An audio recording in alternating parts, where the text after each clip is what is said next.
Imagine a peaceful hike in the snowy wilderness, surrounded by friends, laughter, and adventure. Now imagine that same hike ending in inexplicable terror. Shredded tents, missing eyes, severed tongues, radiation burns, and frozen bodies sprawled across a desolate landscape. This isn't the plot of a horror movie. This is real. In 1959, 9 experienced hikers embarked on an expedition into Russia's Ural Mountains. None of them returned alive. What followed was a chilling discovery that would haunt the world for decades and raise questions that defy all logic and reason. Why did these hikers, trained in survival, tear their tent open from the inside and run barefoot into the icy abyss? What caused their horrific injuries? Injuries so severe that experts compared them to car crashes.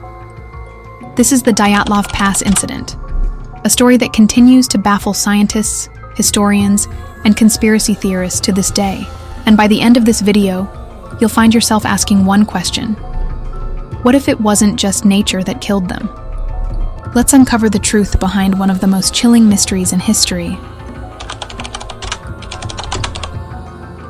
In January 1959, a group of 10 hikers set out on an ambitious expedition to reach the Otorten mountain range in Russia's Ural Mountains. They were led by Igor Dyatlov, a 23-year-old engineering student with a passion for adventure. The group consisted of 8 men and 2 women, all experienced mountaineers. Among them were Zinaida Kolmogorova, known for her cheerful spirit, and Lyudmila Dubinina, a fierce and determined student. The goal? Achieve Grade 3 hiking certification, the highest level in the Soviet Union at the time. This was no ordinary trek. The route was classified as Category 3, the most challenging of its kind, involving freezing temperatures, treacherous terrain, and unpredictable weather. On January 27th, one member, Yuri Yudin, fell ill and had to turn back, a decision that ultimately saved his life. The remaining 9 pressed on, unaware they were heading toward their doom. Their journey was meticulously documented. Diaries and photographs show the group laughing, singing, and braving the harsh elements. Their last photo, taken on February 1st, shows them setting up camp on the slopes of Kholat-Syakhl, a name that translates to Dead Mountain in the local Mansi language. Little did they know, this would be their final night alive.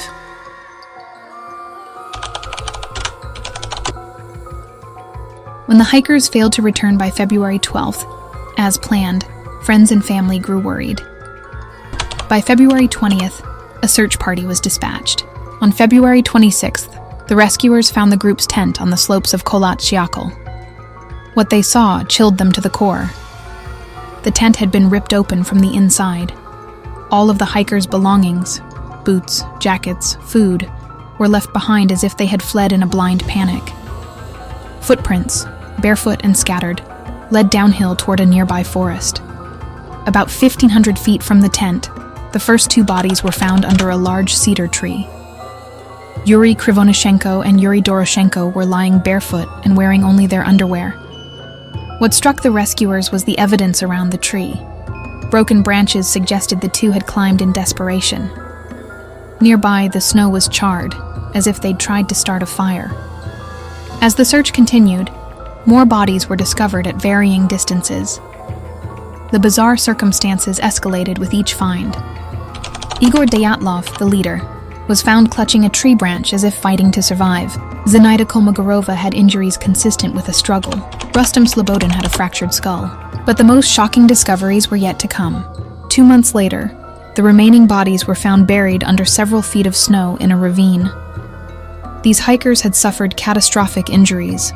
Lyudmila Dubinina had her eyes and tongue missing. Nikolai Thibault-Brignolel had a skull fracture. Alexander Zolotaryov and Dubinina had broken ribs so severe that forensic experts compared the force to that of a car crash.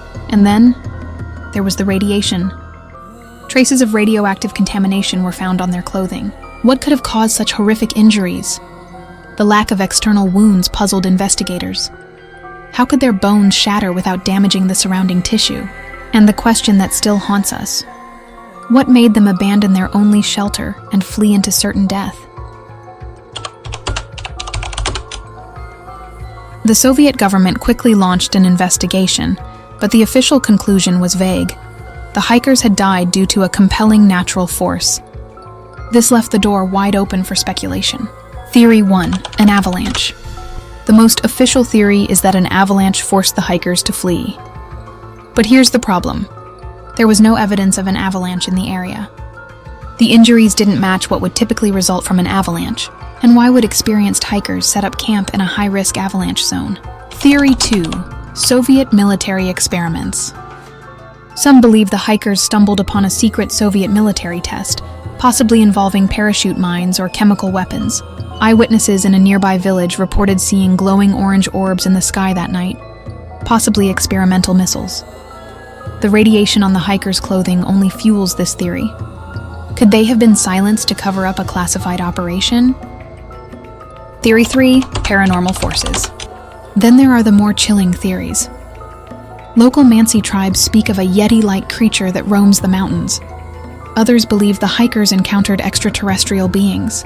Is it possible that something out of this world caused their deaths? Alright, picture this. A military general, a radioactive Yeti, and a UFO walk into a bar. Sounds ridiculous, right? But honestly, when it comes to this case, every theory feels like a punchline waiting to happen.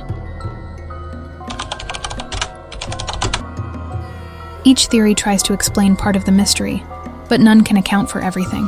If it was an avalanche, why was the tent ripped open from the inside? If it was military testing, why were no other signs of weaponry found? And if it was something supernatural, well, how do you prove the unprovable?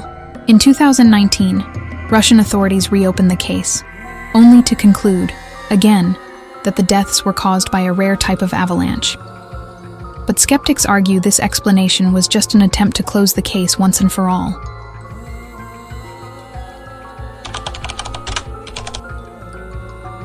More than 60 years later, the Dyatlov Pass Incident remains a haunting enigma.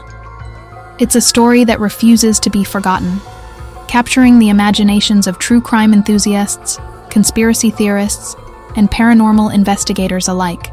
The 9 hikers have become symbols of human curiosity, resilience, and the terrifying unknown.